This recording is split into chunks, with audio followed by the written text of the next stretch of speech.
check YouTube, of course. Which I should have done previously.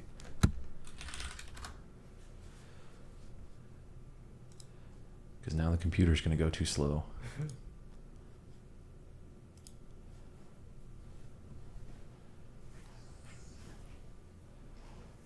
Bum, bum, bum, bum. Says we're live. Excellent connection. All right. Cool. Nice. Hello, everyone out there. Let us know if you can hear us. Yes, indeed. Both of us in this case. Yeah, both of us. Anyone in the chat? Are we speaking to no one now? That's a definite possibility. And likelihood. Right. Nevertheless. 3 watching. Let's see if there is anyone in the chat. Live chat. No one's saying anything in the chat yet. That's all right. We got plenty to say. Unless the settings are fucked up. In which case, that would be really funny. Oh, wait. We got one.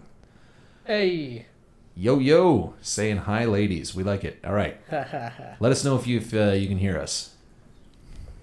A little bit of a different setup, of course, this time. Yeah. Live and in living color. Exactly. Same place, same time. Yeah, we decided to start a little bit early. Hey, Big Yo, Bad Big RPG. Bad. How's it going, man? Let's get it rolling. That's right. Yeah, we did something a little special this time. Just for you people. All right, sounds good. That's what we want to hear. Excellent. Yeah, but we started 40 minutes early to work out any technical difficulties, and we started right on time. Right on time. That It was exactly the amount of lead we needed. Chillin'. Just got done playing some Dead Rain as Kanye West. I actually don't know what that is. But It sounds hilarious. if you guys want to see something cool, we're about to break space and time. Holy shit. Watch this. Oh my god! Oh my god! We're in the same room! What? That's right. Yep. We got our La Croix, no Dr. Pepper, no Mr. Pibb. Although we do have some Dr. Pepper that we'll be drinking later. I did not bring my Mr. Pibb t-shirt. That's right. It is magic. It's Whoa. Yeah, Nick's been here better part of a week, and we've been cooking up a whole bunch of stuff. A whole catching lot up. of stuff. Yeah, we've been both stuck in the wage cage quite a bit for a long time. Sadly. Sadly. Yeah. But we're doing good. Lots of reverb. Yeah, it's because we've got 2 mics going right now. So usually I'm close enough that it's not going to do too badly. But we got 2 mics because we need 2 mics. Yeah. Yeah. Anyway, yeah, so we... It's been a minute since we did one of these. It has been quite a while. And it's been a while since we did a podcast. I think maybe 2 weeks. Yeah. That's coming. Yeah, that's coming. We're recording another one while Nick's here. Mm-hmm. And I hope all you guys checked out our Lion and Dragon video. Yes. Put our blood, sweat, and jizz into that video. And it took a long time, but it came out really well. We got like 1,500 views, which is pretty exciting. Awesome. Hopefully we get a lot more on it over time. Yeah. I demand the number go up. Number go up. Yeah, number must go up. Yes. But yeah, we got a whole lot more videos like that planned, and they should be. Easy. They're not going to be like weekly, so don't expect that. But we are going to be making more stuff in that vein. Right. Through, the rest of the year and going forward. Going forward. Yeah. Got the next one planned out already. Yes. And speaking of magic, what do we got here? we got another pundit book, which is The The Invisible College. Yeah. We've been talking about this a lot. I've got 2 copies. And needed 2 copies because there's issues with the print. There's some issues with it. So just so nobody thinks that we're just complete pundit shills. This is a game that is pretty cool. There's a lot of really good stuff in it, but there's some pretty big issues in my opinion. There's some significant flaws. Yeah. And one of the big flaws being that Nick looks stoned. Yeah. We're just tired. Yeah. Can you drop a link to the Lion and Dragon video? Actually, if you go to our YouTube page, it should be our most recent video. Yeah. It's much shorter than anything we've done previously. It's like 8 minutes or so. Maybe 9. Maybe 9. Yeah. Standard YouTube. Yeah, video. It's a YouTube video. Yeah. And it's pretty cool. I'm pretty proud of it. We can link it in the description as well. Yeah. We'll link it in the description. That video, I've been thinking about making it for quite a long time, and kind of planning it out, and finally just decided to sit down and do it, and it took way longer than I anticipated to make, but it was worth it. Good learning. Yeah, it was worth it. It was supposed to be a review, and it kind of turned out as a commercial, if I'm being honest, but I mean, it actually does reflect how I feel about that game. I have a group that I've run 3 sessions for now, in person with Lion and Dragon, having a blast with it. Mm-hmm. Nick made a guest appearance on Sunday. Hey, how's it going? Mr. Max, check out what you missed. We're breaking time and space. We're in the same room. Wow. Sorry for the caps. It's okay. We like cruise control here.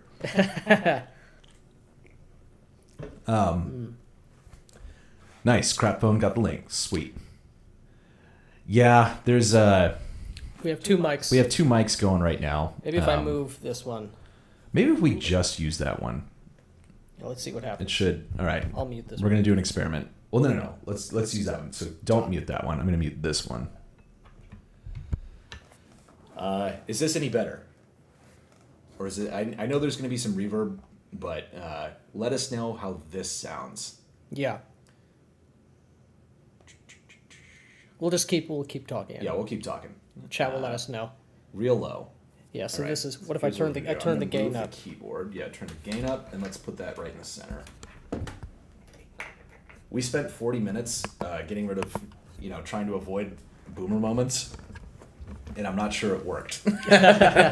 Definitely did not work. Yeah. But is this better? Just a little quiet. A little quiet. What should be better now for both of us. Hopefully. Yeah. Much better. Much better. Perfect. Okay, cool. Perfect. That's what we want to hear. Excellent. C4 Crispy. How's it going? The white pill of gaming himself. Yeah, exactly. We're enjoying. We're still catching up. We watched one of your videos last night, I think. Yeah. So very, very exciting stuff. Glad to hear your game is going well. Yeah. Yeah, like I was saying, we played. I had my 3rd session of Lion and Dragon with my in-person group. Nick played in that game as well. Yeah. Brought the fire. Of course. It was pretty great. We before anybody wants to get upset about what I'm about to say, but I did railroad the players. By having a premise. By having a premise, yeah. I railroaded the players in the first 20 minutes of the game. Story gamer. Yeah, big time story gamer here. But I railroaded the players into the location where they could meet Nick's character, and then the rest of the adventure proceeded from there. Yeah. But it was a lot of fun because we basically came up with this concept. We kind of wanted to show off some of the magic and the weird stuff in the game. And so Nick played a kind of a higher level magister who had this wizard's tower and this ruined keep. The walls are all knocked ruined over. Yeah. And there's lightning striking his tower because he's got all these lightning rods attached to it. Very Frankensteinian. Yes. And we came up with this character pretty quickly, basically. And the dice actually worked in our favor on this. Yeah, we were we want him to be time. an alchemist, so that he could basically be working on a golem, and he has a homunculus, a little 3 foot tall, correctly proportioned man who's his servant, with fully grown facial hair. Yeah. And of course that beneath the keep there's a goblin warren that this wizard had upset, and they're constantly trying to get into his tower, and so it's the wizard's mold problem or like cockroach pest control. And it was a lot of fun. Yeah, which the characters were ever so nice to volunteer to take care of it. Something we were not prepared for in the slightest. And we were this close from a total party kill. Yeah. It was like not me. Yeah, it was. Yeah, he just sent them into the goblin warren. But yeah, it was. I rolled up how many goblins it was supposed to be, and it ended up being like 67 or something like that. I was like, oh fuck. So they barely made it out.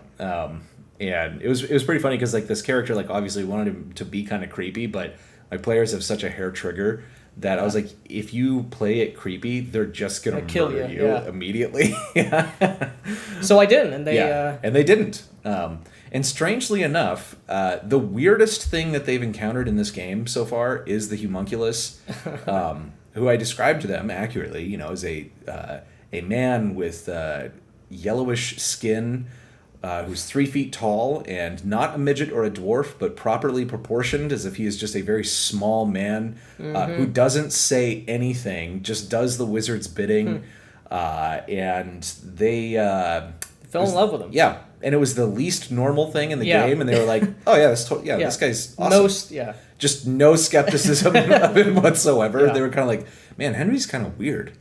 It was that he also looks like the person on the tapestry behind him, like identical. Who just happens to be the king. Yeah. It's like it's like the shot from Airplane with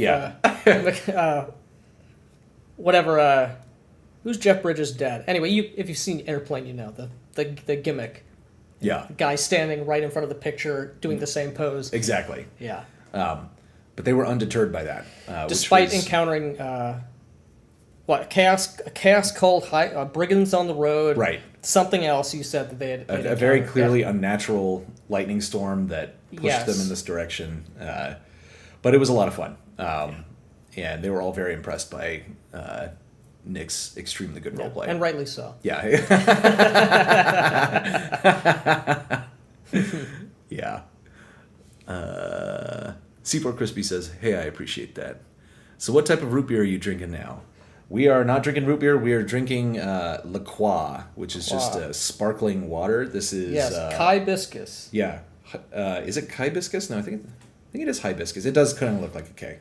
Anyway, I thought they were doing a gimmick on it. Or innocent flavor. Pink bubbly water is what we're drinking. It is Pride Month. Yeah, exactly. Happy Pride Month, guys. Day 1. We made it. It's all over. Those people on Twitter blow my mind. Seriously? I mean, everybody blows my mind. Yeah. I had oh, man. I had... when the Lion and Dragon video came out, I posted it in a friend's Discord. I'm never on Discord, so it's like, I just posted and ran and forgot about it, and I accidentally logged into that channel, and people were like, "Whoa, really cool video," and then they were like, "Pundit's a Nazi, though." Problematic behavior. Yeah, like, I will not be associated with him, and you're not welcome at my table. Yeah. And so I said, Pundit's not a Nazi, and they were like, and someone was literally like, This conversation's making me uncomfortable. I think I have to go for a while. I was like, "You're lunatics. You people are lunatics. You're not going to make it." Yeah, definitely not going to make it. But yeah, I'm having a lot of fun. The group is definitely... This is not like an immersive role-playing crew. Like, they're definitely having fun and liking and enjoying the goofier side of this. And I think that I just have to embrace the goofiness. Yeah, you just have to, because it'll be a battle. Yeah, otherwise. I think you bought the ticket for this ride. Right, you gotta see it to its conclusion. They've almost had a total party kill multiple times, and if that does happen, we'll probably switch over to like Wretched Role Playing Game or what was the other one we were just thinking about? It wasn't Wretched. I can't recall now. I can't remember. We've been talking about a lot of stuff. We have a lot of things on the docket. Yeah, I mean, we came up with a couple things where we're like, this might take a couple of years to do properly. Well worth it. But they will be done because we're on a mission from God. We are a mission from God. All right, let's see here. Pundit, I'm not going to finish that one. You get enough sun this week? I have like vampire skin, so I burn very easily in the sun. I'm coming in very ethnic in this lighting. Very swarthy. Yeah. He is always accusing people of anti-Semitism. He is. I see that on. I do see that on Twitter. Yeah. But our policy is not to get involved in anyone's squabbles. Any squabbles that are not ours, I don't want anything to do with it. Yeah. So many snow. I can't speak. So many snowflakes. Very true. Orc plus bone. This must be a game recommendation. But I was thinking about. I think Wretched might actually work for this group a lot. It would work very well for that group. Yeah. It works very well probably for any group that's new to gaming. Not exclusively, of course. But it's so very much a style over substance game. Yeah. You can draw direct from movies and TV shows. Exactly. It's style over substance, and I think they'll really like the Seven Deadly Sins as alignment, because they're kind of playing, psychopaths. A little bit. So it's pretty good, though. But yeah, Orc and Bone, I'll check that out. I have not heard of it. Neither have I. Just wanted to give a big thanks to Max B, Black Lodge, Shauner, and C for Crispy for getting me off my ass of 15 years not playing. Your mission to correct the meaning of roleplay in RPG has got me playing again. Nice. Fuck yeah, dude. That's what we like to hear. That is what we love. One table at a time. Exactly. God's will be done. Yes, God's will be done. It's working. Yes. Yeah, it is. That's awesome. Yeah, glad to hear that, man. Yeah. I'm really excited. Hey, nice. Perfect. Very much so. Yeah. Yeah, keep us posted in the chat and in the comments. Yeah, please do. Yeah, if there's like games that you guys think we'd be interested that we might want to review as well, in the kind of vein of the Lion and Dragon thing.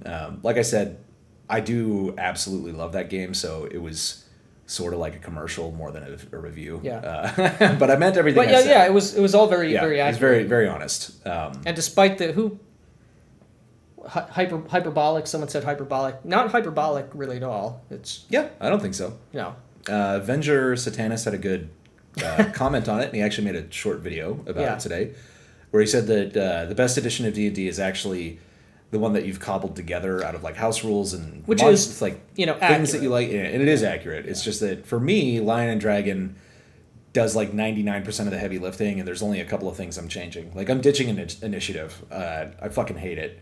I also hate the D20.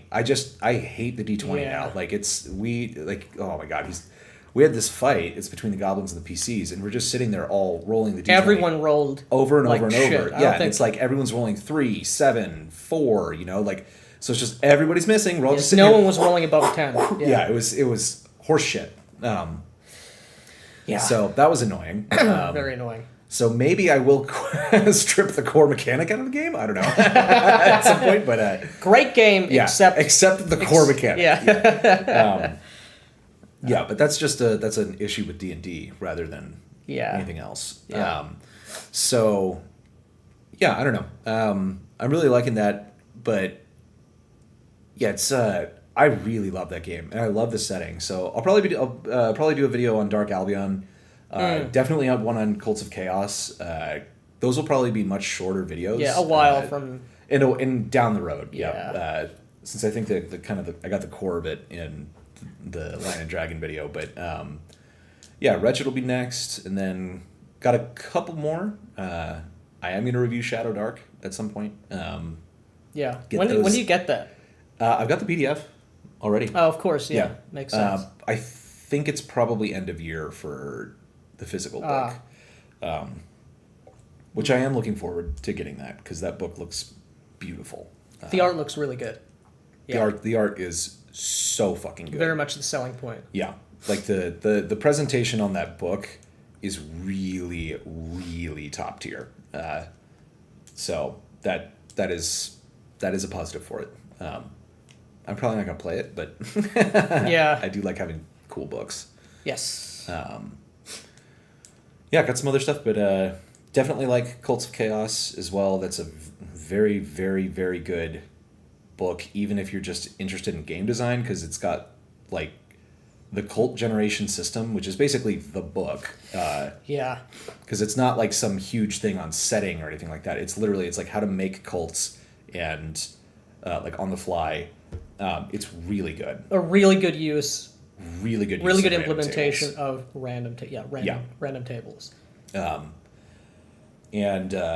Yeah, so we'll make that. But that one, again, like I said, it's that'll be a much shorter video.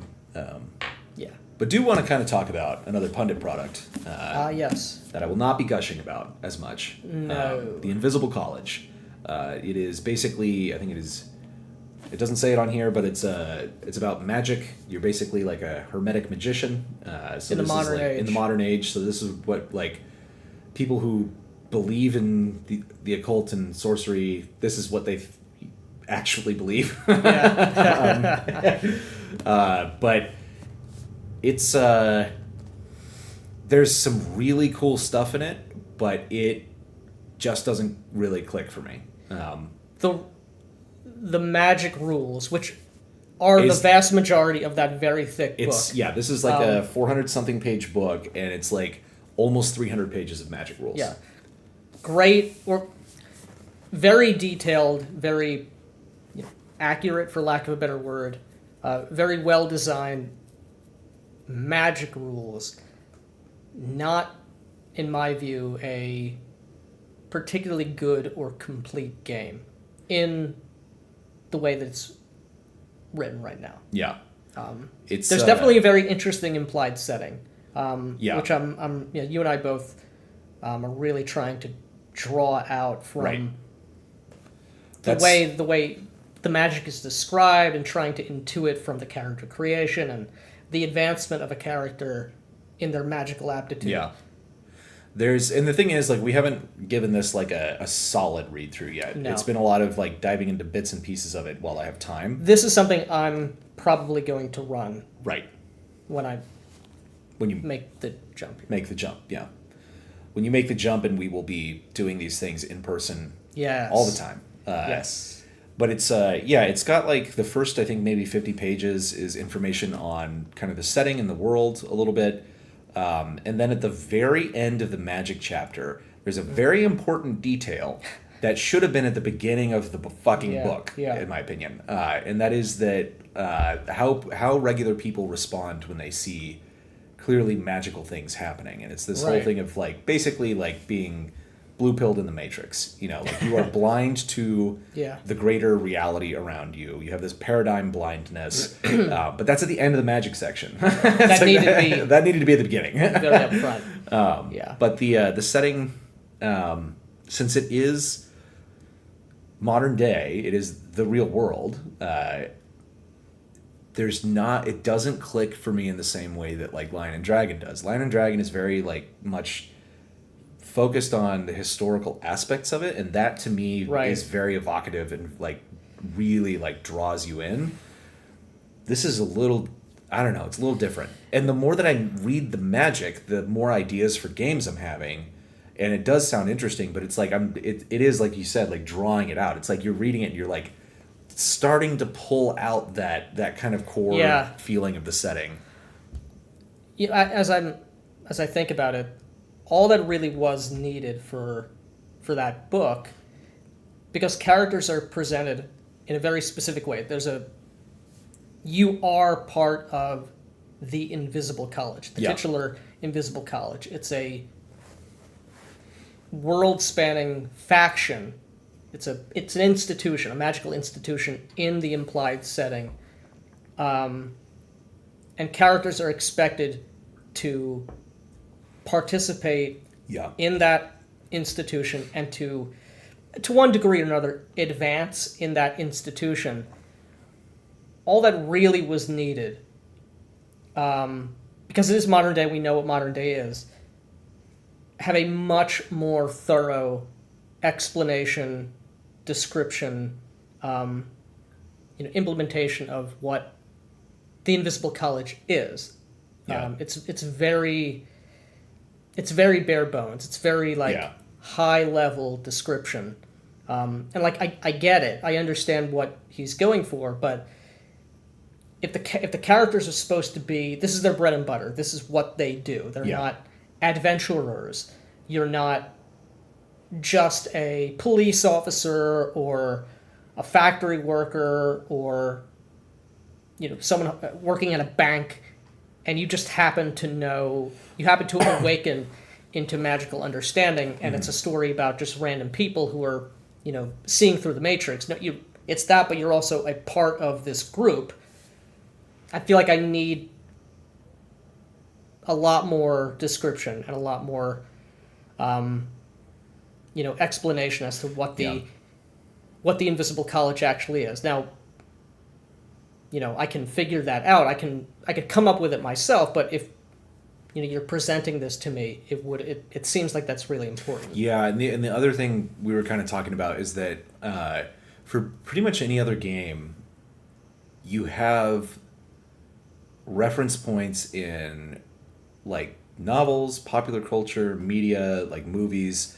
There, you can kind of intuit and understand the feel very, very easily of those things, but this is more difficult because, broadly speaking, this is its own thing, which is cool. It's like, it's original. Like, it definitely is, but there's not, like, I can't point to a movie or a TV series or a book, really, where it's like, this is the genre that this game is. There's some things that kind of hit aspects of it. Yeah, but there are some, like The Matrix. You're awakening into the Matrix. Right. That's something that can very easily be drawn from. There's a lot of different pieces of media where the main character is sort of seeing what's behind the curtain, the real world. But none of those movies or TV shows or what have you are involve that person also as part of a magical college of wizards that are trying to, accomplish things out in the world. So, there's some very good inspiration for, like, a prologue or the first arc introducing characters to the magical world if you didn't want to start them off knowing magic. Right. And that's the other thing. There's basically like two ways to run this game, to start this game, which is, and he kind of goes over this a little bit, but it's like you can either start as non-magical people who become kind of awakened to this higher reality and then get involved, or you can start as people who are already active members of the Invisible College. This is a game that requires significant buy-in from your players. It's like, if you start the game as non-magical people and you become awakened to it, that is a way that you can get your players to dip their toes in and slowly start to get it. But this is one of those books where, like, if you want to play it right, you have to read the book. You have to read the book. Yeah. Everybody has to read the book. This is and it's big. Yeah. And most of it are the rules, the magic rules. Yeah, and the thing is, like, when we say the rules, it's not like 400 pages of new mechanics and new systems. It's like 400 pages of these different rituals. They're all very different rituals or different powers or archangels. Spells. And they're like, it's usually like this one. There's every once in a while, like this one, you roll a d10 in. You make a magic check. You roll a d20. You add your stuff up. It's exactly the same as the core mechanic for everything else. And then maybe there's another die roll for certain effects or whatnot. Right. So it's not complicated. But to know what the magic does and what it... And it's a significant buy-in. Yeah. So this is like it is clearly, I think, his favorite game that he's made, maybe, because it's like he's uniquely qualified to write about hermeticism and chaos magic and all this stuff and present it in this kind of like unique and authentic way. But it's a beast. It's really, really big. Yeah. And there's a couple of other problems. The biggest one for me, actually, is that the print quality sucks, in my opinion. The PDF is pretty good, and it's very readable, but the design choice to have brown text on brown paper was not good, in my opinion. And there's literally something wrong with the printing of it. I got this copy off of Amazon, and I had ordered this off of Amazon like maybe, I don't know, 30 minutes before I found Basic Expert's overview of this copy, in which he said there are print problems. And I was like, damn it. But I was hoping maybe it had been worked out. But there's like, on certain pages, there's like print lines on it. The page numbers are blue as opposed to black or brown. There's definitely some weird stuff going on with color. And the worst part is, I don't know if you can see this, if I can get it to stop freaking out. The text on the page is so faded. It's so light. Yeah, it's actually quite legible in this. In this light. I have my bright streamer light, and I'm very close to it, so I can read it very easily. But if you're not reading this book in direct sunlight, it's really hard to read. Yeah. And so what I did was I assumed that the Drive-Thru RPG version would be superior, because I know their print quality. And I was wrong. Yeah. This, in some ways, it is better. There are, like, the page numbers at the bottom aren't blue. Yeah. But it's also weird because... It's, like, lower contrast, though. It's lower contrast, and there are certain pages where it's more legible and more vibrant on the drive-thru than it is on the Amazon, but there are certain pages where the reverse is true. Yeah, so there's something wrong with It's quite noticeable. It's very noticeable. There's something wrong with the print file. I'm wondering if this will show up. But this is an instance where it's like there is such a stark contrast in how different elements on the page appear. If I can get it. Let me just turn this fucking filter off for a second. There we go. There we go. This colored image, this is really hard to see, I know, because the light. The bright light. Yeah, but this colored image really pops. It really sticks off the page. The blacks are super deep, and the text around it is super faded. And it sticks out, and it's weird. Yeah, I don't get it. I don't get it either. It's either something wrong with the final print file, or there's something wrong, or there's some incompatibility issue with, like, the art asset files. Yeah, I don't know what it is, and it sucks because this it's very frustrating trying to read this because it's a very interesting book. There is a lot that I really do like in it, and the art is good. It's thematic. Yes, like I don't know if you can see this one. Yeah, this is fucking cool. I like this. A lot of the art is really cool, really good. And it's kind of hard to see on the page, though. Yeah. And it definitely looks better in the PDF. Which makes sense because everything's back, right? Like it's a computer file. Yeah, exactly. And it's meant to be seen on the screen. Yeah. But it's that's the most frustrating aspect of this. And neither of the physical copies look anything like the PDF. Which is really frustrating. Yeah. But we'll talk about that at some point. Yeah, at some point. It's going to take a long time to really get through this. So I want to run that first, and that's a lot for me to read. That's going to be a lot for the players to read. Yeah. It's going to be a lot. It's going to be a challenge to find players people who are willing in playing it, to purchase the buy-in. It's But the thing is, there, like I said, there's when you're reading the Magic system, like you do get a lot of these ideas. There's some very cool stuff in it, and this would be This is also the thing. It's a very roleplay heavy game, in my opinion. Like there are certain like magical rituals in this that are adventures. Like there's when you become an adept, which is like one of these first major stages of like progressing through and becoming more awakened and enlightened. It's like a fucking quest, and you have to prepare for it for 6 months.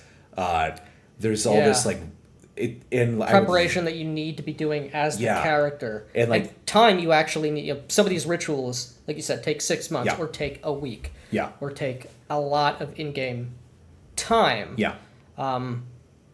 Preparing for those and actually playing through the rituals themselves. That's an arc in and of itself. And to be clear, you're not actually doing magical rituals when you're role playing. You are just rolling a die to make the magic check. But if you are to actually role play this, to some extent, you will be having to describe the ritual and go through it, and like glossing over that, I think would be terrible. Like, why would you bother? Why doing would you it? even? Why would that's you bother? That's clearly what the point is. That's the strongest point. Is, like you said, pundit bringing his actual knowledge of, these occult practices and gamifying them in some way. So that's kind of the point. That's what the selling point. That's the axis on which the game orbits around, is getting very in depth with the magic system. Yeah, and there's so some of the influences we were thinking about that might apply to this, like Eyes Wide Shut, like for sure. Eyes Wide Shut is would be a huge one that tangentially overlaps with this thematically. It is pretty cool. Like, it is pretty based. Like the bad guys are basically like the World Economic Forum. The Black Lodge. Actually, the Black Lodge is are the antagonists. They they're like basically like people who want to use mysticism and magic to dominate humanity, and as opposed to elevate and enlighten people. They're dark. And they're have dark collectivists. Right, dark collectivists who have their hands in governments, in everything, corporations, and they push these things to put you in a box and enslave you, and for their own gain. So it's it is pretty cool. Like, there is a lot of, like, we're going kind of hard on this game right now, but it's flawed. There's it's missing. It's missing like a really evocative core setting. That's the biggest. I think that's the biggest hurdle for me right now. Same. It would work great with the New World of Darkness, like that default Blue Book setting. God Machine Chronicle. Any piece of media, depending on which like a tier of play you wanted to go with, you could go. You could have it as stripped down or, ground level as like the X-Files. You're investigating occult or quasi-occult or supernatural mysteries. Twin Peaks is also, of course, like right on the money in some cases. Let's catch up with the chat. We haven't. Guys, we've been not ignoring you. We've been bloviating though. I really like Momentum. Let's see. No, we got to go up a little higher. 13th Age. Take the escalation die mechanic from 13th Age. I'm not familiar with either of those things. I played 13th Age once at a convention. I was interested in it, but I have not explored it. I know a lot of people like it. I'm not sure if they're still making material for 13th Age. Maybe they are, maybe they're not. I know that was... God, it feels like maybe 10 years ago. That was that had a lot of buzz and a lot of press. And it seemed cool. I liked it. If like the gods are avatars or something. Worth a look. Ditch D20/OSR games altogether. I'm not going to do that because there's a lot of cool stuff in the OSR, but we're also not limiting ourselves. Yeah, I'm not limiting myself at all. Yeah. But I mean, it's like, who else is making really good, interesting games right now is the thing. Like I know there's a lot out there, and you guys will probably start like dumping them in the chat, which is great. Which is great, yes. We love Please that, but I'm just not aware of any games that I'm like. It seems like a huge portion play. of the indie space is the OSR or the OSR adjacent style. Yeah. And I mean, there's reasons for that, but I'm much more keen to ditch the D20. I hate that fucking die. It's so terrible. I'm really like momentum mechanics. stalemate where nothing is being accomplished are boring. Yeah. Agree. I hate that. Mm-hmm. Jim Butcher's Dresden Files, perhaps. I was kind of thinking that, but I'm still not sure it fits. But I'm also not familiar enough with Dresden Files outside of the kind of the TV show. I think I read the first book ages ago. Yeah. I'm not sure it's quite the same. I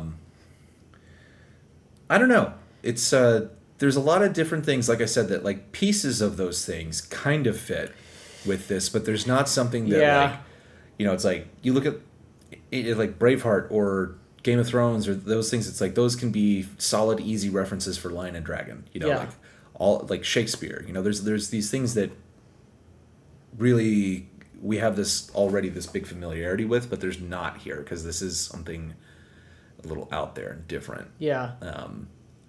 There's also like, what is the rest of the supernatural in this game? In Invisible College? Invisible College. It doesn't really say. It doesn't really. So as far as we've gotten in the book, no, it doesn't. But, yeah. I think that the tacit implication is that other stuff exists, but from what I can recall, it doesn't go into any depth. It's just wizards. Like, magic is real, the occult is real.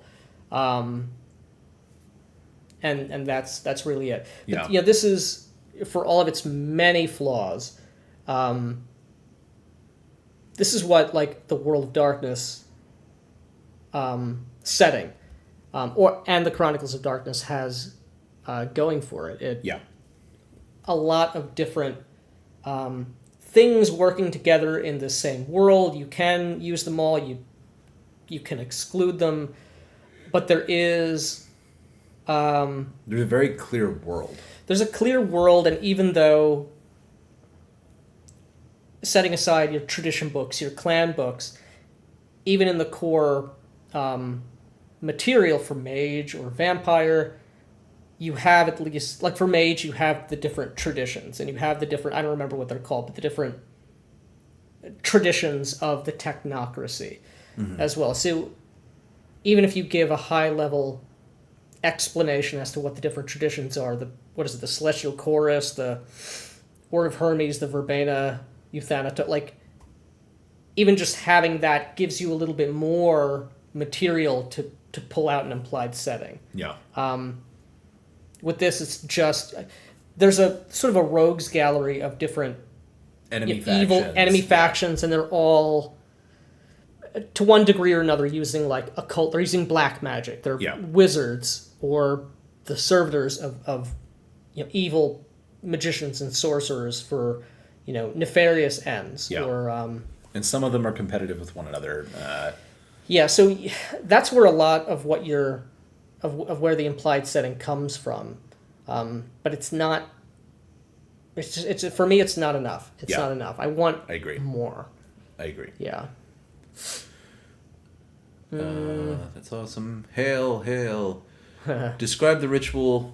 Shall we meet? When shall we three meet again?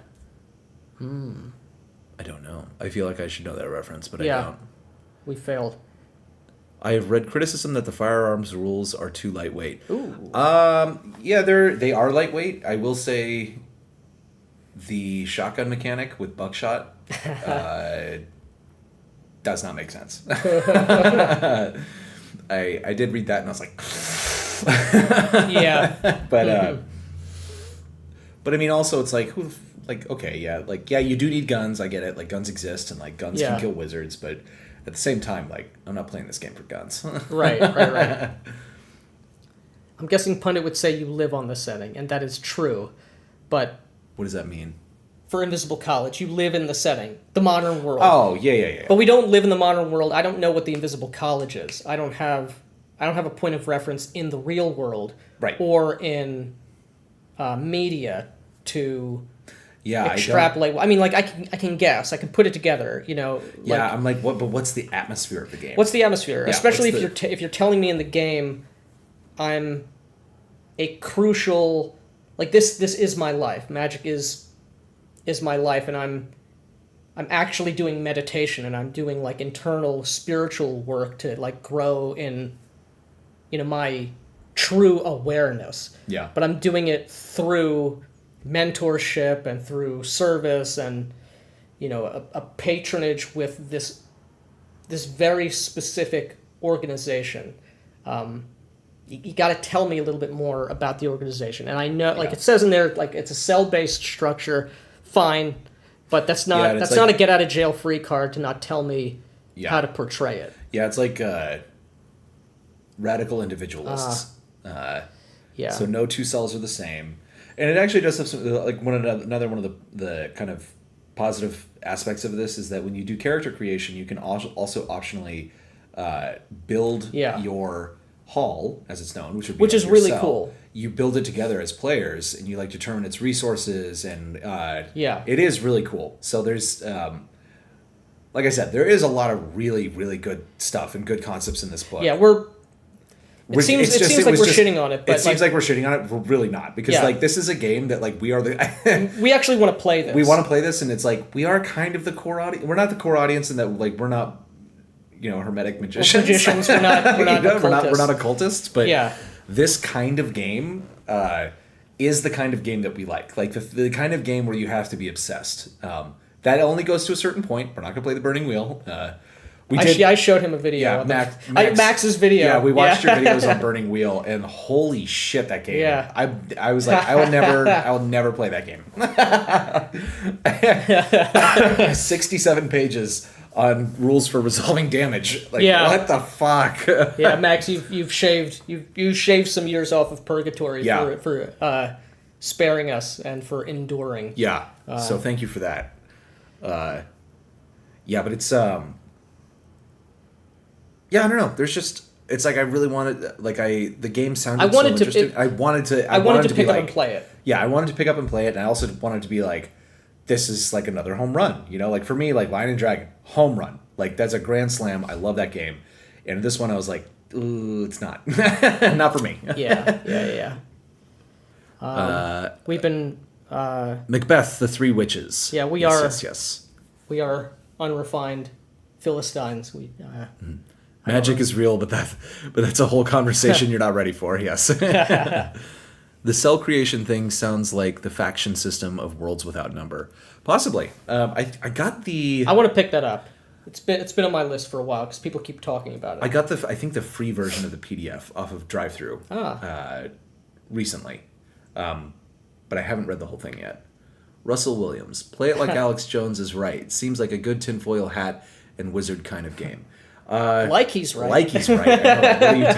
What are you talking? I know. Well, that was like the joke we were making about this thing, like reading about like the description of the Black Lodge. It's like, wait, I thought this was fiction. Like this is. It's like you get the picture of like Klaus Schwab in the getup, the robes. Yeah, it's like okay, right. This is so far off from reality. Yeah, they actually mention Bohemian Grove. Yeah.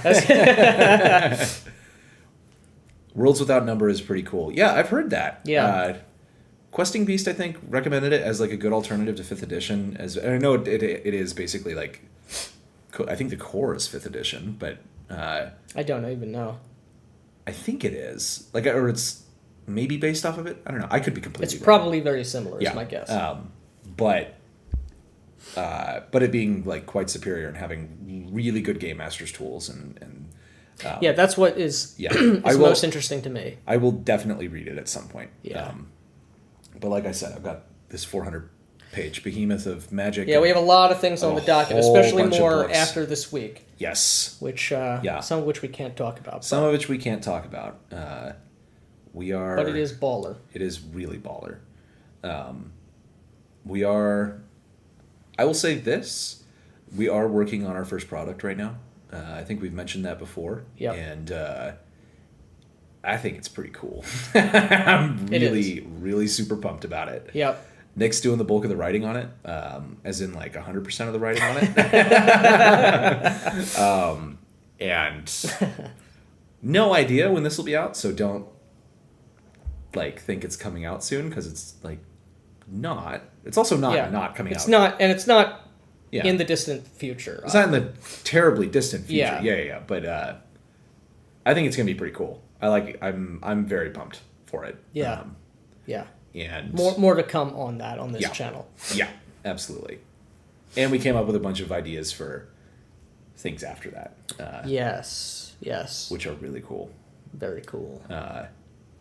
Yeah, it's been another like hyper productive week for us because before we like launched the podcast and the channel and everything like that, Nick came up to Austin and we spent like a week basically defining what are we going to do with this. Like, I think we just didn't even have.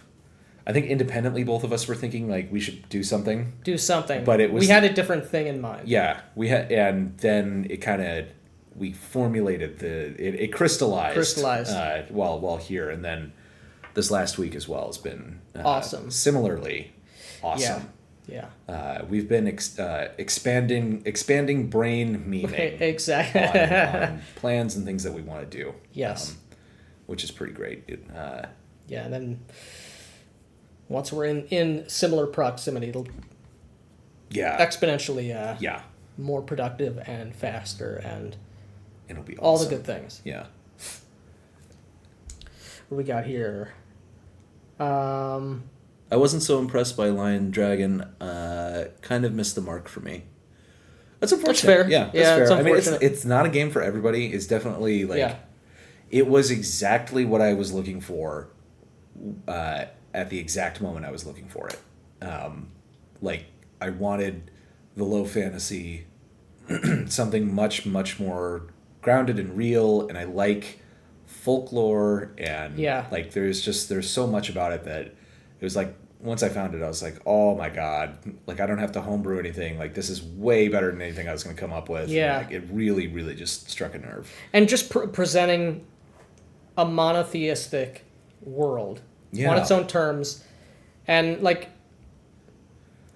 I get it, you're not using Roman Catholicism as the name and the basis. You're using the but that is what it is. No, it's the Church of Jesus Christ of Latter-day Saints. Oh, that's right. Yeah, if you watch the video. I'm sorry, I actually did not watch the video. Oh, yeah. The secret lore is lost to me. Yeah. But no, I agree. Presenting a medieval world, or trying to present a medieval world as on its own terms, and not presenting it in a cynical way. Yeah. I'm so bored. I may have talked about this before. I know I've bitched about it to you many times, but like, I hate cynicism now. Like, I hate, me too. It's so boring. It's so played out. Like, okay, this is a medieval world that has a very powerful, secular and a very powerful religious, and even that distinction isn't entirely accurate in that milieu, but and it's not presented like the video. There's no great conspiracy. The King of Albion isn't possessed by a demon. The Pope isn't evil and Machiavellian and corrupt, and that's actually the big reveal. Everything sucks. That's the twist. Nothing is real.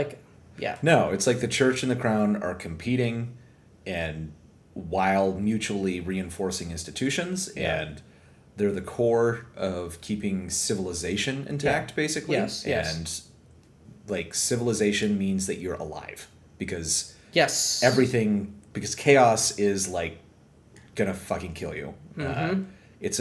Life cannot exist. Right. It's like in any way that matters. The way in which it takes itself seriously on its own terms is that this is a system, a social system that at that moment in history worked.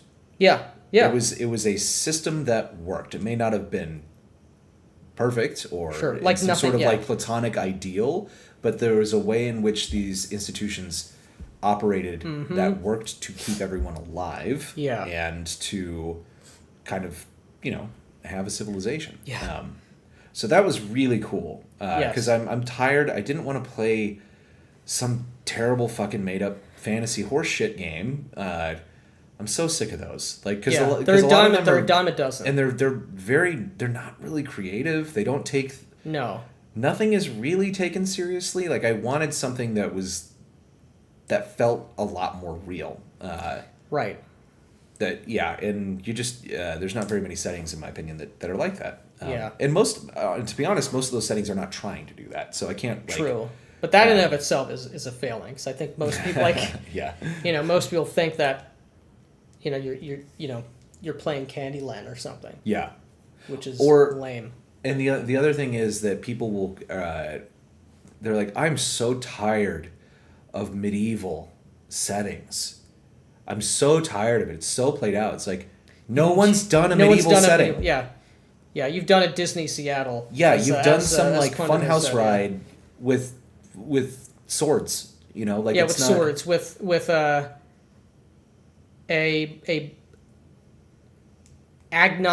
world where the gods are objectively and physically real and manifest on the daily, and yet everyone is an agnostic basically, even the clerics and the paladins. Yeah. All the kings are asleep at the wheel or Machiavellian in some way. They're evil because hierarchy is evil, and like a modern capitalist economy. Yeah. And that was like, I was looking at briefly at Birthright before I found this, but I couldn't find, like, Drive-Thru doesn't have a print version, and for me that was just a non-starter because I like having physical books. I have Jean-Luc Picard syndrome, where I live in the 24th century, but I still have to have a physical copy of Moby Dick instead of reading it off the iPad. But also I was reading about it and it didn't click for me. It didn't quite click for me, even though, because it is very focused on more of like high level, not high level, but on being like nobles and royalty, and competing over it. And I know it doesn't have to be that way, and you can do the thing, but it just didn't. It didn't do it. It wasn't there, and that was the same thing. Shadows of Esteren, that was very close. Yeah, very close, but it wasn't what I was looking for. Mm-hmm. It's a different vibe. It's a different thing. Right. It's a different focus. Yeah. Right. Something else we'll get to at some point. That was a long response to one comment. Yeah. Someone said, I don't like the game as much as you did. And then we talked for 20 minutes. Let's see. Wasn't so impressed. That was the one we read. Any of Kevin Crawford's stuff. That's the guy, Worlds Without Number. Worlds Without Number, yes. Yeah. Absolutely excellent GM tools. Yeah. Absolutely excellent GM tools in Worlds Without Number. I will have to check that out then. Never played the game, but I use it for idea generation all the time. That is exactly the kind of stuff that I want to hear about then, because I love that stuff. Like that's sometimes the best part. Because when that's done well, it's like so good. And you can use that forever. And you can use it forever and for very different things. And you can also use it as a template for making your own stuff that is sort of similar. When it's going to be out, you'll have to come talk to me. Definitely, our product. Oh, our product. Yes, of course. Yeah, would love Absolutely. to. Absolutely. I think Lion and Dragon kind of fell in a weird place between Pendragon and Lamentations of the Flame Princess. Two games I already had and loved. Oh. Yeah, that makes sense. Pendragon is absolutely on the list, the Great Pendragon campaign, and I will... After I saw some excerpts from Twitter, which I was screeching about earlier this week, I probably will not be getting the new edition of Pendragon because it sounds a little cucked. Little cucked. Yeah. Which is sad. Yeah. That is unfortunate. But they can't destroy the previous editions. True. Everything's been digitized. They can't have it. They can't have it back. No. Pendragon I really want to play. Yeah. I really want to run and play it, but yeah, very much so. I should revisit Lamentations of the Flame Princess as well. I think I have a book for it. I don't have the core book. I think I have... It's like a magic book for it. I don't remember what it's called. But the cover was cool. And it was in like a digest size like they all are. And so I bought it. Yeah, they cucked a long time ago when they added rules for female knights in the core That book. was what I was screeching about. I saw it on Twitter. Yeah. Yeah. Big wrong. Big wrong. What you said yesterday was like...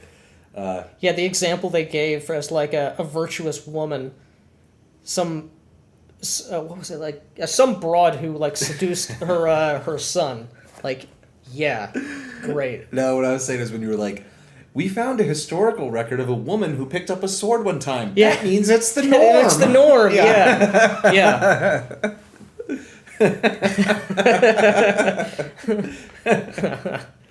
Yeah. God. Yeah. Unfortunate. Many Very such unfortunate. cases. Many yeah. such cases. Yeah. But that's okay. We'll do it right when we do it. Yeah, for but- sure. But I yeah. also ordered Wretched Bastards second edition, and Google autofilled my shipping address as not my billing address, not the same as my billing address, which I've been using as my shipping address for everything for forever, but my ex-wife's address. So, Wretched Bastards Yeah. being sent to the ex-wife. Very appropriate. Alas. Yeah, so But take me a little extra time to get that one. eventually it'll get here. Eventually it will get here. But you were showing me the Wretched role playing book, which you've shown on the stream before. Really like it. I Yeah. really like that cover. I like the art of the cover, but I really like that size, and I like the way like the structure of the cover feels and how it looks. Yeah, the physical, like, I wish more people would release products in On that Lulu? in that or in the digest. in that digest Yeah. size, or or like that burning wheel size, the Wretched role playing size. I think it's great. Yeah. I think I agree with that. It doesn't work for everything. It doesn't but work for everything, but it definitely works for Wretched. Yeah. That's a great little book, and Yeah. I'm super excited to play that at some point, because that's it is very fun. We watched the movie Payback with Mel Gibson last night, which is so like good. Yeah. perfect inspiration for that style of character, like the anti-hero you love to root for. Yeah. It's so funny. It's so good. Most based movie. It's a very base movie. Max is waiting for Wretched Bastards 2E as well. Oh, nice. Miguel from the Red Room will be on your show this Saturday. Oh, That's nice. Awesome. Yeah. Yeah. I mean, you can't deny that recent promo they did for Wretched Oh Bastards my 2. god, it's so So funny. good. So it's funny. so funny. They also, I think they did.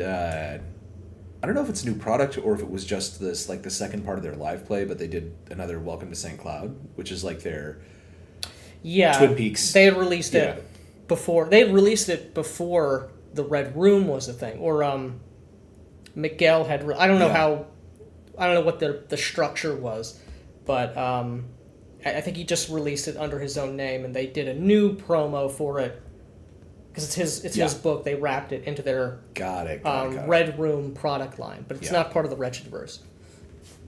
Great book, which I meant to bring with me here, and I forgot it. Yeah. The Burning Wheel is a beautiful book from the outside. The cover is gorgeous. The format is excellent. The the format is excellent, and the book is undeniably beautiful, and it is the most autistic game ever created. Which usually would be high praise. Yeah, it's so much so that I will never use it, especially those fight mechanics. Yeah. But I have to look at it in awe. Yeah. It's this is stunning. It's astonishing that this was done. Yeah. And that anyone has ever played it. Has anyone played it? There's a huge following. Really? Wow. Now, it may be the case that they're all, cloud chasers or sycophants for Luke Crane, which Possible. quite probable. But yeah, there are people who run it. We need some sycophants. Yeah. You know? Big Where are our sycophants? Yeah. All in due time. Mm-hmm. Yeah, it's it's a wild book, and I do love the bits, the beliefs, instincts, traits. Some people say this is the best game ever. Those people are wrong. Wrong. I like the beliefs, instincts, traits. I really like the die mechanic.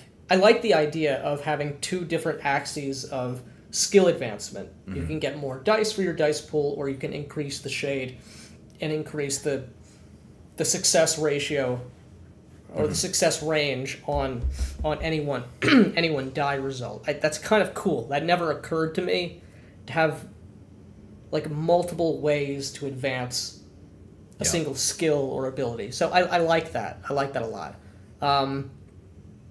Also, in the other book, some of the magic systems are really cool, at least in their evocative flavor. They like death magic and alchemy. I think they've.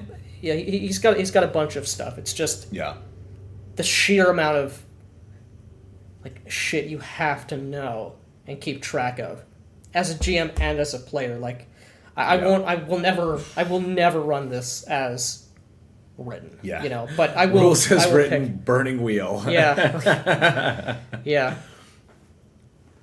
If you're not an actuary, don't apply. I raise my hand. Luke Crane has a big personality and people are mesmerized by him. Yeah. Black Lodge Sycophant here. Nice. You guys in the same room now? We are in the same room right now. Yeah. We are. We have crossed the barrier. The barrier, the physicality is real. Yeah, Nick's in town for a while, and we're cooking up a whole bunch of stuff. Yeah. Which we talked about. Yeah, good to see you, Matt. Which we didn't really talk about. We vaguely alluded to earlier. Yep. Yeah, good to see you, man. It's... there's been a lot of stuff to talk about, which is great. You know, I feel like it's been a fairly slow, like, there hasn't been any crazy controversies or anything. Yeah, kind of in a... which is fine by me. Like, yeah. It does get tiring. Aside from, like, WotC making Aragorn... yeah. And Galadriel black, and the Easterlings white. Easterlings white, and apparently Gandalf Chinese. Yeah. Tallest Asian. In my roasted wheel video, I said to get rid of the shades, but it could be preserved by just adding a "or" next to a skill and say, with you count 3 as success, etc. Yeah. You put that further down in the book as to not clutter the base rules. Yeah, that makes sense. Yes. Yeah. Torchbearer 2e, written with Burning Wheel, has one of the best introduction to RPG sections I've ever read. Yeah, I think I saw you mention that on Twitter. I've heard about Torchbearer for a long time. It's made by the same guy who... Okay, it's made by the same guy. That's what I was going to say, written with. I've heard for years that Torchbearer is a really good game, and I've always avoided investigating it because the premise, unless I'm very mistaken, the premise is dungeon delving. And the premise, actually very much like Shadow Dark, the game is called Torchbearer, and so like inventory management or management of your like torch supply or like your ability to illuminate the area, that is like the gimmick or one of the gimmicks, or that's how it has always seemed to me.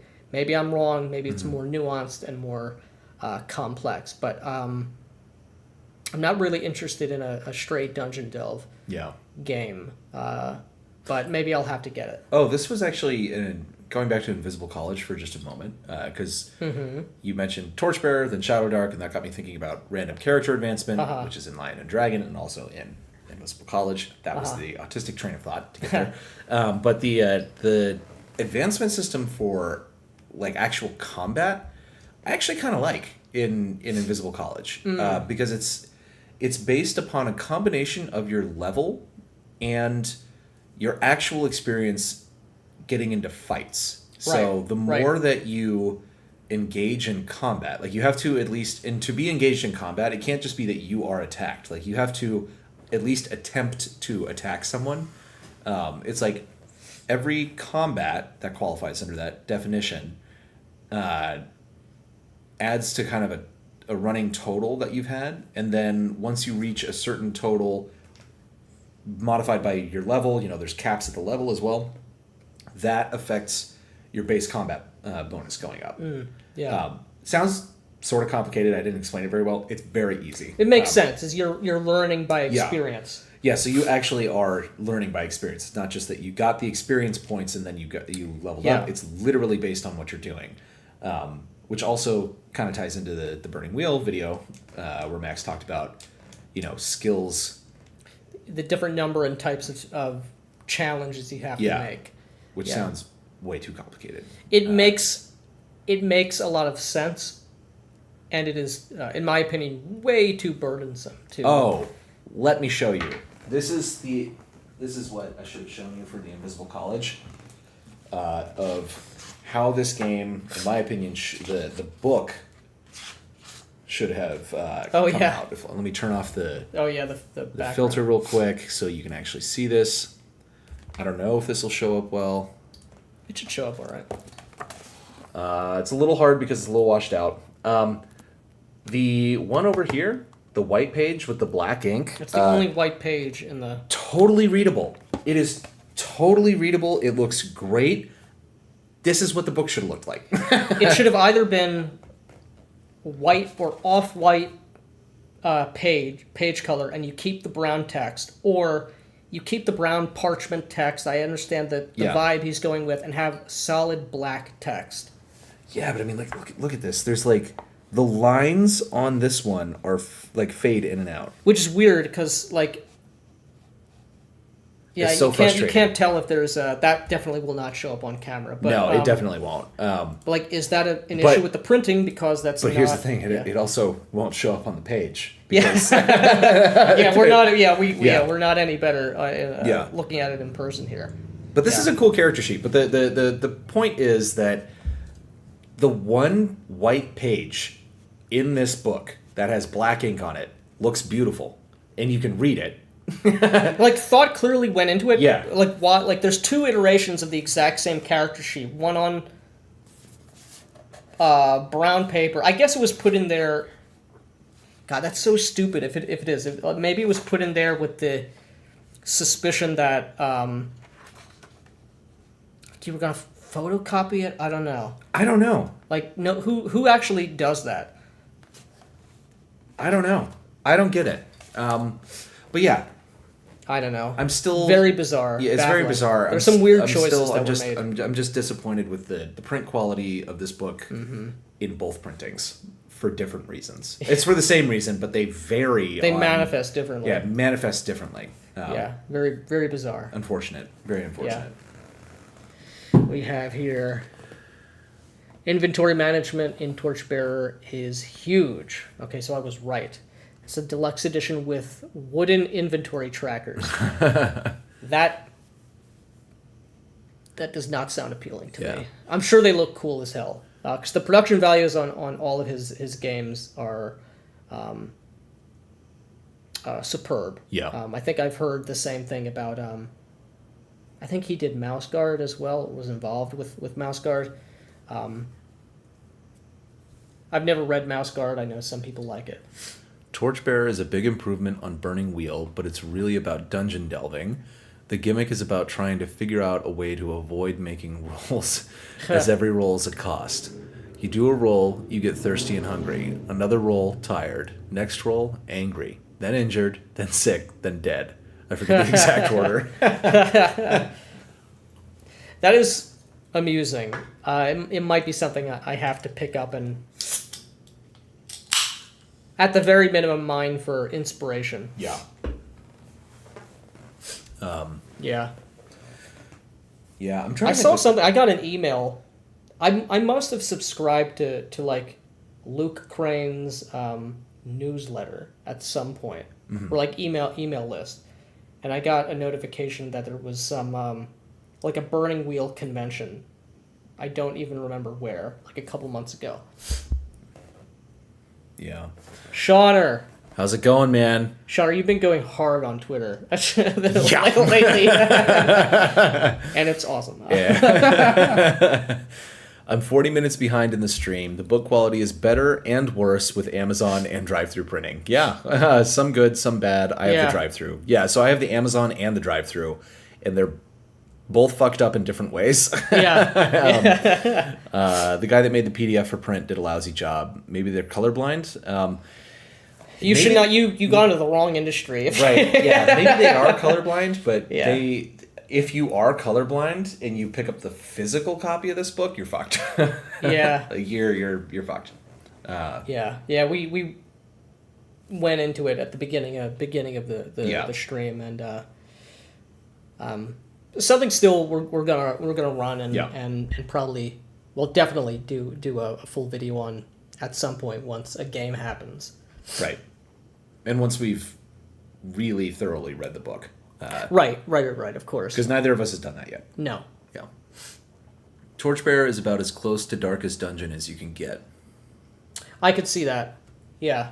'Cause that's also the thing in Darkest Dungeon, right? You have different torches. You can only go X number of levels for however many torches you have or whatever. Yeah. Oh, you know what I was thinking about? So I had to, in the Lion and Dragon game, I had to come up with a dungeon on the fly. I did fairly well. You know, I only went through like a couple rooms, and it was all just good. up here, and I kept track of it and remembered their exit route and what it looked like in my mind's eye. Whoa. That's crazy. I know. But it also could have benefited from using Gygax's random dungeon rules for coming up with the layout. But I didn't have time to look at that Yeah. in the moment and keep the game flowing. But needless to say, they almost all died, which is the important thing. That is the important thing. They did it themselves. They did it to themselves, yeah. They went into a goblin warren. Willingly. And not for any defined payment. Right. Just the promise. The promise of just the payment. because they liked the guy, I guess. Worked fine for me. Yeah. Yeah. Yeah. Max wanted to like Darkest Dungeons game I wanted to like so much. Too much RNG. I have heard that as well. But it's a very apt comparison. Yeah. Yeah, DDRNG can sometimes be more brutal than XCOM. Ooh, XCOM. Yeah. XCOM, Throwback. like the one that came out, I don't know, maybe within the last 10 years. Yeah, like 2015, 2016 maybe? I think it might have been before that. I think it was like maybe 2010. It was the first XCOM. It was not not first XCOM. First XCOM. First built on modern the Unreal, XCOM. Yeah, on the Unreal Engine. Yeah.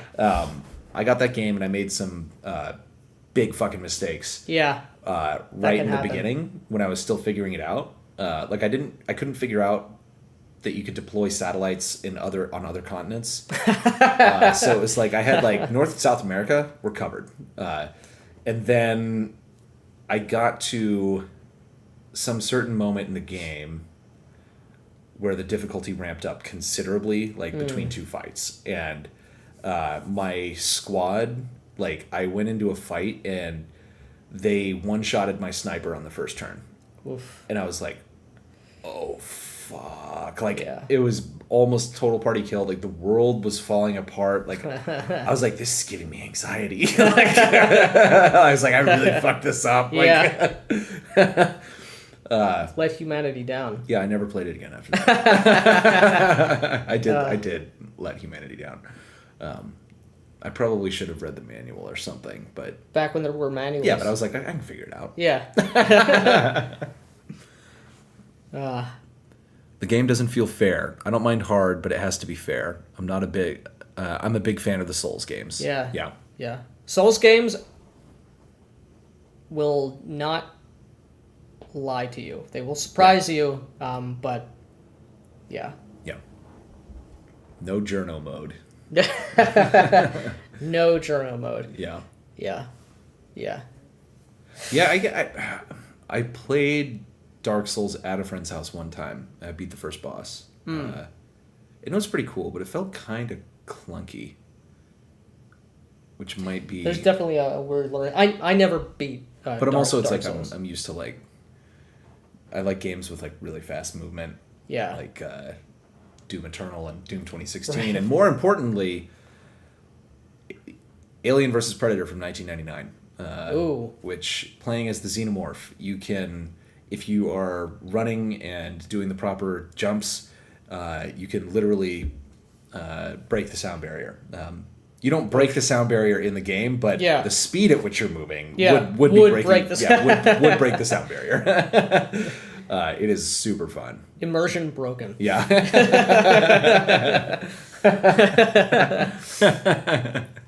Oh my god, I love that game. That's one of my favorite games of all time. Really? It's so terrifying still, the Marine campaign. Yeah. Because part of the... I don't think I ever played that. Oh, dude, it's so good. You can get it on... I think you can get it on Steam. Probably can. You can get everything there. And it's been updated so it'll actually work on Windows. Yeah. I really want to play that System Shock remaster. Yeah. Or whatever. Not the Night Dive Studios Yeah. System Shock looks really good. Yeah. Yeah. I hope that sells a ton and they do Yeah. System Shock too. Yeah, me too. Oh, I love System Shock too. Yeah. I love it. And hopefully someone remasters Deus Ex. Yeah. Although you I'd don't also- need to. That's you don't really modern need enough. to. Yeah, it's modern Yeah. enough. I've always kind of thought about like if they did a remaster on Thief. Ooh. I don't think it would work. You could if Night Dive Studios did it, it might work. But there's also like the stealth mechanics would make no sense in a game with like real-time shadows and lighting. Right. Because there's some times where like you would be in totally shadowed area, but you would be silhouetted. Like you know, people would be able if it was not a video game, people would be able to see. Oh, there's a figure standing there. Yeah, but it's like you're standing on the texture that is dark. Yep. You know, like yeah. But I love Thief. That game, I remember probably about 10 years ago. I got it off of Good Old Games again because I loved it when I was a kid, played it when I was a teenager, picked it back up again in my 20s, and I was like, I want to see if this is as good as I remember it. And it was. Like, it was just as tense as I remembered it. It's so good.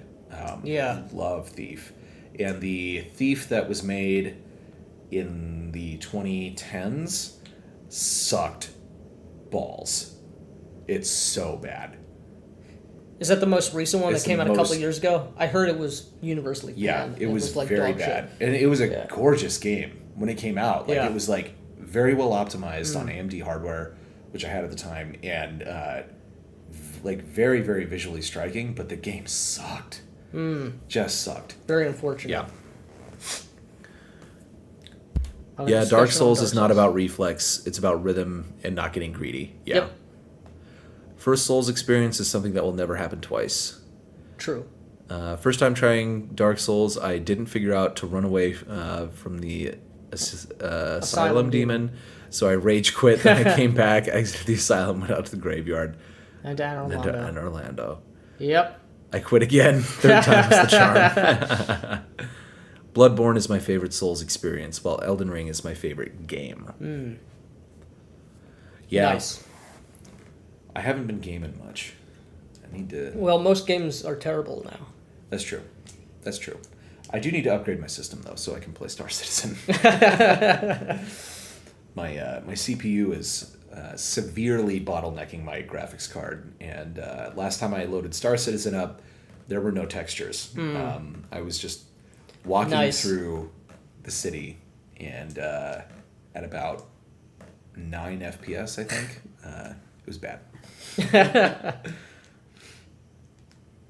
Possibly good for PvP. You can't hide in textures that don't exist. Oh man. Very amusing. Yeah. Yeah. I still need to get oh, you know what I want to do? I would like to shout out check out my buddy John Watson. There's a Kickstarter going on right now. He's just launched his own like LLC for what's the word I'm looking for? Like a studio name under which some additional RPG products are going to be released. Rugby Melee Games. The name of the Kickstarter, and Matt is pulling up the details right now. Hell Train. It's a first level module for DCC, for Dungeon Crawl Classics. I played in this maybe it was pre-pandemic, maybe 4 years ago, 4 years ago, I don't know. 2019 it must have been. At Gen Con, he had run this. I had no idea he was planning on publishing it. It was a blast. It was so much fun. It's a very cool premise. It's a Weird West adventure. There's this sort of steam locomotive that is its purpose is to ferry the souls of the dead, sort of like a the Flying Dutchman in the Pirates of the Caribbean movie, and situations ensue, and there's sort of an issue that the characters get embroiled in, and there's a lot of cool things which happen throughout the train, and I think my character he was I don't know what the terminology is that DC. I think DCC is classes. That's their terminology. I was playing a gambler, so I had all of these different sort of things I could do if I sort of pushed my luck, and I, tried to be a huckster and whatever. And I made a bad bet, and I tried to double or nothing, and I got nothing, and that was the end of my character. But it was great. So if you like Weird West, if you like DCC, check it out. John is a good dude. He's a good role player. Yeah. And they've already backed it, so they've already funded it. So it's definitely coming out. They have many stretch goals now. Yeah, well past its funding goal. Yeah, very cool stuff. It's funny. What made me think of that. I was, we were talking about video games. I was thinking I still haven't played Red Dead Redemption 2. It surprises me that there aren't more like Wild West or Weird West games out there. It seems like such fertile ground for setting and games and whatever, and it just seems like it's whatever reason it's a very eclectic, poorly explored genre. There's of course Basic Expert has Cowpunchers. Right. We have. I can't remember the name of it. It's escaping me at the moment, but it's the Wretched version. It's not Wretched West. That's I know that's not it, but it's. I can't remember either, but they have something. Yeah, they have a setting as well. I'm sure they'll be doing a second edition of that at some point soon. Yeah. Outside of that, I know there's more, but I can't think of what they are. There's Deadlands, which is Weird West. There's Aces and Eights, which I think uses poker, like a poker deck, or maybe it's the other one. I don't remember. I've never played either. C for Crispy playing Weird Frontiers at the moment. Nice. Deadlands. Yeah. Yeah, I love the Wild West. It's cool as hell. A lot of interesting stuff that you can do with it. So, yeah, one of those weird things that sometimes happens where there's like a huge, like a genre or a setting should be like a huge wellspring of inspiration, and for whatever reason, it just isn't the case. It just isn't the case. But c'est la vie. Well, at least John is attempting to fill that gap there, and doing so very, very well. I backed it. Yeah, very cool. Yeah, we were talking, like, with all that's been happening, not only with like the recent WotC controversy, but the who knows how the new year, the next 2024 is going to play out, with how aggressively they get with whatever their new iteration of D&D, their reprint, new edition, 6th edition, D&D 5.5. I don't even know what they're calling it. their VTT stuff, with the new Critical Role games coming out. Yeah. I kind of hope that more people will be exhausted by all of this, and it will lead to a boom. I think you would mention that the other day. Yeah, maybe we're due for. We were kind of thinking like, what's gonna happen? The Critical Role stuff, like they have this really, I'll just say, not great looking game coming out that they're launching called Candela Obscura. That is like a Penny Dreadful style, like it's a world that's in the 1900s. It's very much like ours, but it's got these kind of dark fantasy elements to it, this undercurrent of supernaturalism, pronouns on the character sheet, of course. Yeah. Just like in 1907. Of course, It's like this kind of like Victorian steampunk. Victorian steampunk supernatural Cthulhu mystery style game. And we watched like the quick start rules and like character creation video. Yeah, they have like a video on their channel or whatever. And the character sheet it's so bad. It's bad. It's really bad character sheet. Like, which is hard to do because it's like if you have a box that you can write something in, that's usually fine. That's all you need. But they have these things where it's like you have like 3 points of something and you fill it in with your pencil. They're very thin, they're very small, and some of them have an even tinier box right under them that are supposed to represent like the refillable max value of it. And like you're just gonna be erasing shit, like you're gonna erase the wrong things. Like it was actually kind of painful to watch this thing because the guy when he erased the demonstration, I was like this is bad. Yeah. That's neither here nor there. It's not really the quality of the game because this is more of their like narrative game that they're releasing, and then they have what's might be kind of a D&D clone. It's called like Daggerheart or something. I think Daggerheart. Yeah, it's Dagger something. Yeah, something like that. Maybe not Daggerheart. It's Dagger something, but it's that's going to be their more like fantasy D&D game. Like they have a huge audience, and they're going to sell a ton of copies of these games. For sure. I don't know. There's kind of two things we were talking about, like the longevity of this Candela Obscura thing. That is only as long as the show Critical Role is on. Yeah, as soon as that's gone, people are never going to play that again. And honestly, maybe not even that long. Yeah. Because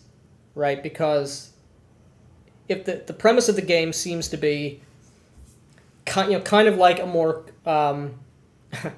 a soft, like Cthulhu steampunk, League of Extraordinary Gentlemen, Victorian age kind of thing, where occult it's about investigation. You're investigating mysteries, and that's all well and good, but the people who are playing this game, the people who are watching Critical Role, are completely incapable of coming up with a mystery.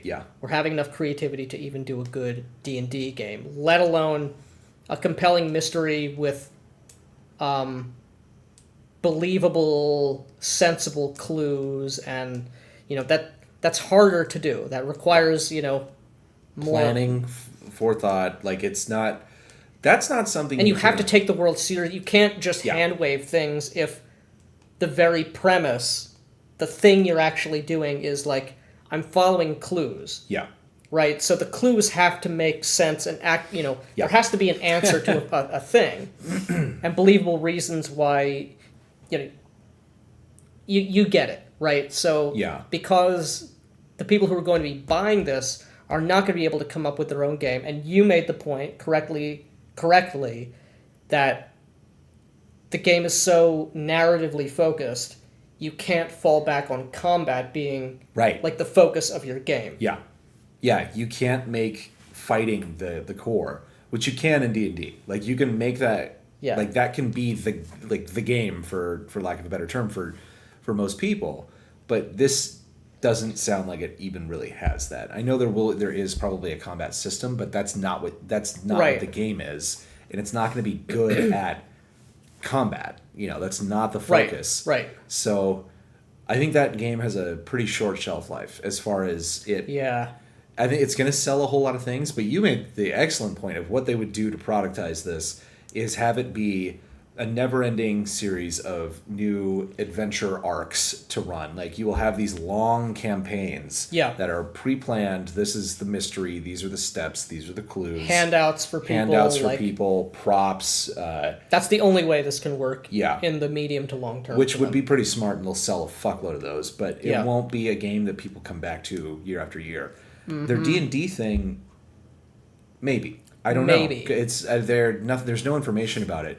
But the point that we're getting at, though, is not even about the Critical Role games per se. It's that WotC has kind of fucked up its reputation, but it's like they're raising the price of their books. They're trying to move everything to digital as much as they can, and they've pissed off so many people that it gave a pretty big opportunity for new players to come in and make new games that are not D20 based. That it's like they are making their D20 D&D clone.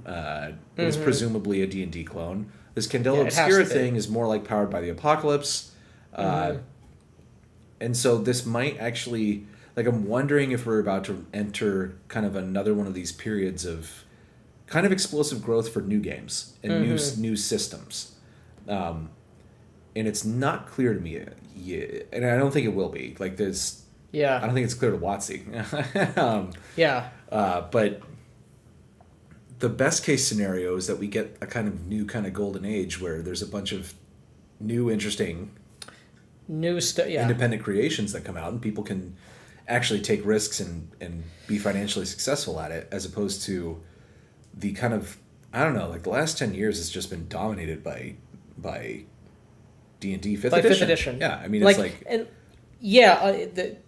the barrier to entry, comparatively speaking, there are still new things coming out, but there hasn't. It's felt like there hasn't been like a community and an excitement, and the fact that these indie things are happening, it's not as much part of the zeitgeist where it was during the Kickstarter boom and the D20 boom. Yeah, And at the time you had like. They were never doing as well as, D&D was, obviously. But, like White Wolf is dead. Onyx Path, as far as I can tell... I was just looking at their development, like what they have... Yeah, because on their website, every Monday, they have, here's the status of every product. And it's, the faucet is off, what it seems like. The stuff they have in the earliest stages of development are basically... like ready-made characters. Their latest Kickstarter is up. Yeah. A $20,000 goal. They've made their $16,000. They're 10 days into the Kickstarter. Yeah. That's a bad sign. Like they'll make especially for Onyx Path. Who used to make like $1 million a Kickstarter. At least for some of them. For some of them, yeah. And like they've kind of like they've exhausted. They've exhausted the World of Darkness. Yeah. World of Darkness and Chronicles of World of Darkness belongs to Paradox. Paradox blew it.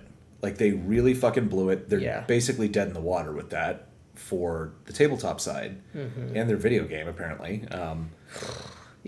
Onyx Path has the new World of Darkness. They've released all of their second editions of those, and that audience is basically exhausted because it's like, I would not buy a third edition of Vampire Requiem. The second edition stuff is actually good. It's really, There's really no good. need for a new iteration. Right. A new iteration would just be a cash grab.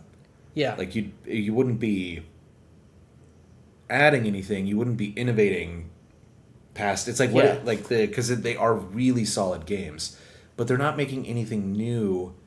I'm talking about, like, revising the core books. They're not making supplements.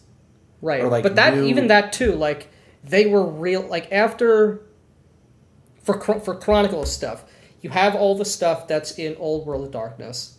And they had some interesting spins. I vastly prefer Changeling the Lost to Changeling the Dreaming. Yeah. Very cool gimmick. I like it. They didn't have Wraith, they have Geist, which I still don't fully understand. But whatever. Your ghost adjacent thing. And they did a great job with Demon the Descent. That's when the God Machine first came out. Yeah. Excellent book. That's a cool game. Mummy was a really cool premise, and I think they blew it with Mummy. Mm-hmm. It's a small book. The original premise, from what I understand, is one person was going to play the mummy, or maybe the mummy character was going to be rotating. Because the premise of that, it's like the movie Memento. Yeah. The mummy wakes up with no memory of who he is, what's going on, but you're at the maximum power level. Your maximum power level, and you're slowly gaining your memory back as your power dwindles. Totally different. A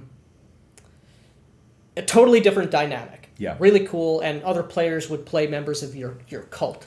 Yeah. Very cool, but I think a severely flawed implementation, and I don't think it was very successful.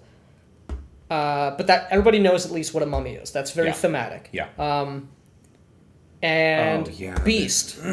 Beast was a terrible book. It did not know. A bad concept. It's a lack of a concept. Yeah. They didn't concept. They didn't have a solid understanding of what they wanted to do, and so it was sort of mixed signals, and then they kind of they wokeified it. Right. And then they have which, if White Wolf or if Onyx Path is wokifying something, like who? Imagine. Yeah. And then they came out with Deviant the Renegade, which I actually admittedly I never read, so I don't know if it's good or not. Yeah. That's your body horror. That's your thing. The thing is what comes to mind. So it's body horror stuff, and then they came out with the Contagion Chronicle, which is it seems to me like it's a new iteration of like, I don't know what it was. It was like supposed to be a game, but also like a possibly implied setting where you can connect all of the different supernaturals. And the sense I get is that was not well received. Because that sounds so stupid to me, and I can't imagine how they'd make it work. But regardless, what else? What other monsters are left to like do a thing about? They've done them all. Every kind of Frankenstein, like they've done Frankensteins, they've done ghosts, vampires, werewolves, wizards, mummies, fae creatures, demons, fae. and body horror, John Carpenter stuff. That's it. You know? Yeah, they like I said, they stopped making even supplements and source books. Like, there's not that many Vampire the Requiem 2nd edition books in that line. That's true. And they could have gone a lot farther with that. There was a million first edition books. They should have really expanded the God Machine. Yes. Chronicles. The God Machine to me is so cool. I really liked it. It was very evocative. You know, it's like your Matrix meets Lovecraft. Cool. Love it. But it seems like they never did for one reason or another. Yeah, so they're out. And so you've had this period where like the main kind of big competitors to D&D that were different enough from D&D kind of all died. A lot of them died. I'm sure that there's others and that are new ones and blah, blah, blah, all that shit. But D&D really dominated for like 10 years. And that might be coming to an end. Yeah. It might not be. But there's things feel weird right now, you know, and it's very it's really uncertain. And I don't think that Critical Role can really be underestimated as. I don't think there's a tremendous a force of consumerism. Yeah. Well, you made the point that I think a lot of an accurate one, that it feels to me like. Like the consumers are, gamers are fairly bored of like fifth edition. Now that doesn't mean that they're gonna stop playing it or buying stuff, but like the hype seems to be over. Like the game, the edition has been out for a decade, 10 years. Yeah. Yeah, I don't know. There doesn't seem to be a particularly high degree of excitement, broadly speaking, about anything. I think you also made the point, which I believe is accurate, that the popularity of Critical Role, I think, has peaked. Yeah. Yeah. Yeah, it's gonna it's not ever going to reach. Well, I don't know what their numbers are, but I don't think they're going to get. And bigger. if it hasn't peaked yet, it's going to peak in the next couple of years. Right. I cannot imagine. And I think it's peaked. Yeah, I do too. I can't imagine Critical Role being as popular now, or as popular in 10 years as it is now. No, it's impossible. Yeah. Yeah, it's. Yeah. It's not possible. And the thing is, the D&D TV network. I can't wait for that. They're going to try to, That's going to be a dumpster fire. They're going to try to recreate Critical Role with, like, celebrities and all these other people. And they're not going to be able to do it because the success of Critical Role... Have a good one, Matt. Have a good night, man. The success of Critical Role was organic. It was, it was a thing that they love it or hate it. It was love it or hate it. They Yeah. built their audience from the ground up, and they everything that it's basically like they're trying to do what Warner Brothers did with the DC universe, where they're like, oh my God, Marvel has the Avengers and this huge interconnected thing. We just need to get that out now. It's like we need to skip the part where they built all these characters. Of this, they're going to try to do that, and they're going to fail. Yeah. Miserably. Yeah. We have not looked at the chat in a while. Yes. People will buy the books but not play it. Half of the Critical Role fans never played D&D. Big true. Big true. Big true. They also want power fantasy. Yeah. I suspect even less than half of Critical Role fans actually play. Yeah, it's probably much lower than that. Much lower. I thought all the Critical Role games would use the same system. No, there's they have like two different rules. Two different systems. Yeah, they have one that's called like Illuminated Worlds. Something. Yeah, which is what Candela Obscura is. Candela Obscura, which is basically it's a D6 dice pool system that is very, very close to Powered by the Apocalypse. Yeah. And then they have this other one that's like their D&D alternative that is going to be, I think, is a D20 based system, but they haven't talked about that one yet. Yeah. I ran a game for a short time for a local game store. Players were all Critical Role fanboys. I was asked to stand in for a missing DM. Yikes, that must have been rough. Yeah. Is it a new golden age or a new dark age? When the empires fall and instead of having everybody unified under a big title, there is a bunch of small tribal kingdoms. True, but... I want that. Yeah, me too. I don't want to share... I don't want to have to, share a living space with these people. Let them all splinter off and... Yeah. Stop having a reason to. And my thing is also I know I'm not typical in this way, is I will buy a game if it's a good product, generally, regardless of who made it. Right. Unless they're like a literal commie who like there is a line. There's definitely a line. But I just want good games, So I don't know. Hopefully we'll get that, but you might be right. Yeah. you might be right. Was one of the absolute worst experiences of my gaming career. Yeah, Yep. I bet. Saw that coming. Yep. You should do a video about it. You should. Absolutely should. Yeah. That is RPG horror stories. Yeah. That's something we've been thinking, we talking haven't about done since for we a while. started this, and we haven't done it. RPG horror stories, or as we call it here, gaming Garmin Bosia. Yeah. Yeah. Is there an equivalent to Vampire Dark Ages for VTR? They did a source book, and this is one of the separate. Yeah, this was a really good source book from first edition. From what I remember, it's been a long time since I read it, but it was Requiem for Rome, and it was like leading up to the fall of Rome itself, like when the Goths came in and sacked the city. And that I remember being a cool book. I don't know if they did a Dark Ages. I don't specifically remember a Dark Ages supplement, but it would shock me if they didn't. Yeah, I think like they have a Victorian era one as well. They might. Or maybe I might be thinking of VTM. They might have. I think they remember. have a couple. Yeah, they have a couple, and they did a Kickstarter several years ago. I think called Dark Eras. Yes. Where they have two of them. Yeah, that goes through different historical periods. Yeah. Which I never read those. I forgot about those. I kickstarted the first one and I left it in Philadelphia. Yeah, you son of a bitch. Yeah. So I didn't care in the moment. But they had like a Stone Age, like a Neolithic mage. Like that sounds cool. Yeah. Yeah. I totally forgot about Dark Eras. I should steal it back from I think though that the Dark Eras book that would include vampire, werewolf, it was and all mage, of them, right? Yeah, it was all the three main supernaturals. So it was not.